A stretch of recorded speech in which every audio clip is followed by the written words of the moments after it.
எது இதுவோ உன் மௌனம் சொல்கின்ற எழுத்தில்லா ஓசைகள் என்னென்று நான் சொல்லுவேன்.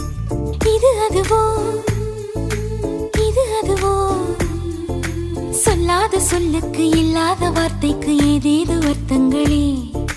பெண் தோழன் நான், ஆண் தோழி நீ, நட்புக்குள் நம் காதல் வாழும்.